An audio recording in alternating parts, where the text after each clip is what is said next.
आज आपण एकदम कुरकुरीत अशी भजी बनवूया. त्यासाठी मिक्सरचं भांडं घेतलेलं आहे आणि 1 वाटी मुगाची डाळ मी 2 तास भिजत घातली होती. भिजत घालायच्या अगोदर पण स्वच्छ धुवून घेतली होती आणि भिजल्यानंतर पण चांगले स्वच्छ धुवून घेतलेली आहे. मिक्सरच्या भांड्यामध्ये काढून घेऊया. अशा आकाराची वाटी आहे. डाळ वजनी जर सांगायची म्हटलं ना तर 150 ग्रॅम डाळ आहे. 3 हिरव्या मिरच्या ह्या पोपटी कलरच्या आहेत. तुम्हाला हवा असेल तर तुम्ही तिखटवाल्या पण घेऊ शकता. छोटा अर्धा चमचा ओवा घेतलेला आहे.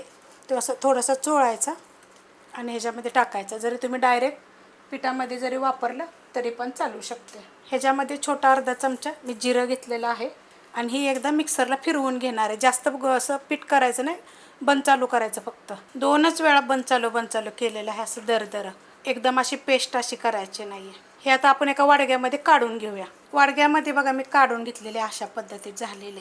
एकदम जे डाळ जी आहे ना त्याचे 3-4 तुकडे आणि एखादी बारीक झालेले. आता अशाच पद्धतीत आपल्याला दरदरे करायचे. पोहे घेतलेले आहेत मी 1 वाडगं भरून पोहे बघा स्वच्छ धुतलेत आणि नितळून घेतलेले आहेत. आता हे मी काढून घेते. वाटी जी होती ना डाळीची त्याप्रमाणे 1 वाटी भरून जरी पोहे घेतले तरी चालेल. स्वच्छ धुवायचे, पूर्ण पाणी नितळवायचं, पाणी नाही राहिलं पाहिजे. कोथिंबीर घेतलेली, जी वाटीनं आपण डाळ घेतली ना त्याच वाटीनं मी कोथिंबीर 1 वाटी गच्च भरून घेतलेली आहे. थोडीशी कमी जास्त केली तरी पण चालू शकते, पण मी घेतलेली आहे. जर तुम्हाला हवं असेल त्याच्यात तुम्ही पालक पण टाकू शकता. 1 चमचा फक्त बेसन पीठ घेतलेलं आहे. हे नाही टाकलं तरी पण चालेल. 1.5 चमचा सफेद तीळ घेतलेत. हिंग पावडर टाकायची. त्याच्यामध्ये टाकायची आपल्याला हळद. आपण जेव्हा डाळ बारीक केली ना तेव्हा तुम्ही धने पण टाकू शकता असे. आता ही थोडीशी दरदरी अशी पावडर 1.5 चमचा ह्या चमच्याच्या मापाने मी टाकलेली आहे. चवीप्रमाणे टाकायचं मीठ. 1 मोठ्या आकाराचा कांदा बघा असा उभा कापून घेतलेला आहे. थोडीशी मिरची पावडर. पाण्याचा वापर आपल्याला करायचा नाही आहे. अशा पद्धतीत कालवायचं चांगलं. मस्त असं बघा मिक्स केलेलं आहे. पाण्याचा वापर थोडासुद्धा केलेला नाही. असं चांगलं हातानं ना दाबून त्याला करून घ्यायचं. आणि उभा कांदा टाकलेला आहे. तुम्ही बारीक टाकला तरी चालू शकतं, म्हणजे बारीक चिरून जरी टाकला तरी चालेल. एक जीव झालं पाहिजे चांगलं. जसं पोहे डाळ हे त्यांचे खूप छान चव येते बरं का. पोह्याच्या तर खूप मी रेसिपी अपलोड केलेल्या आहेत पोह्यांच्या भजीच्या, पण तुम्ही एकदा मूग डाळ टाकून करून बघा, खूप चविष्ट होतात. सेम अशाच पद्धतीनं करा. फक्त कधी पण हे लक्षात ठेवायचं, जेव्हा आपण भजी बनवतो ना त्याचे थोडीशी तिखट करायची, म्हणजे छान चव येते त्याची आणि खायला पण छान लागतात. हे अशा पद्धतीत बघा झालेलं आहे. बनवायला घेऊया आपण आता. तेल बघा मी गरम करत ठेवलेलं आहे. तेल शेंगतेल आहे. हे अशा पद्धतीत पकडायचं, सोडायचं. असे आवडीप्रमाणे छोटे मोठे सोडायचे आपल्या. जो आता लांबडा कांदा जे पकडला आहे ना आपण तर त्याला असं धरूनच करायचं.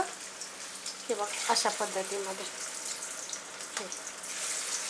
जेवढे आता मी कढईमध्ये बसतील ना तेवढे सोडून घेणार आहे. गॅस आहे मीडियम गॅसवर करायचं, कारण हा मोठा बर्नेलचा आहे. बारीक गॅसवर कधी भजी करायची नाहीत, कारण काय होतं माहिती आहे का, कच्ची राहतात. आणि एकदम फास्ट गॅसवर बी कधी करायची नाहीत. वरून लाल होतात, आतून चांगले मग ती भाजले जात नाहीत. अशा पद्धती. तुम्हाला थोडा पाहिजे असला तर ह्याच्यामध्ये सोडा वापरू शकता, गरज पडत नाही, पण हवा असेल तर तुम्ही सोडा वापरू शकता. 1 मिनिटभर ठेवायचं, नंतर हलवायचं. गोल्डन कलरवर फ्राय करायचे आहेत बरं का. हे बघा असे एकदम ते छान होतात का नाही, एकदम कुरकुरीत. तुमचे हे संध्याकाळपर्यंत असे राहतात. कुठं प्रवासाला जरी गेलं ना तर थोडंसं चपातीभर भाकरीभर जरी घेऊन गेलं तरी पण अशा पद्धतीत चालू शकते. आता हे गोल्डन कलरवर मी फ्राय करून घेते. मस्त बघा असा कलर आलेला आहे. अशा पद्धतीनं फ्राय करायचे. एकदम बिलकुल तेलकट होत नाहीत. एकदम सुक्के असे कोरडे, जसे आपण कांदा भजी खातो ना अशाच पद्धतीत एकदम होतात.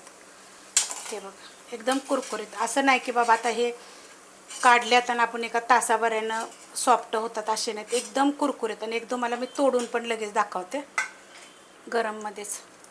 हे बघा मस्त होतात बघा. एकदा करून बघा. एकदम झटपट रेसिपी दाखवते मी. रेसिपी कशा वाटतात जरा मला कमेंट करून सांगा. रेसिपी आवडली तर लाईक करा, सबस्क्राईब करा, कमेंट करा आणि शेअर बी करा.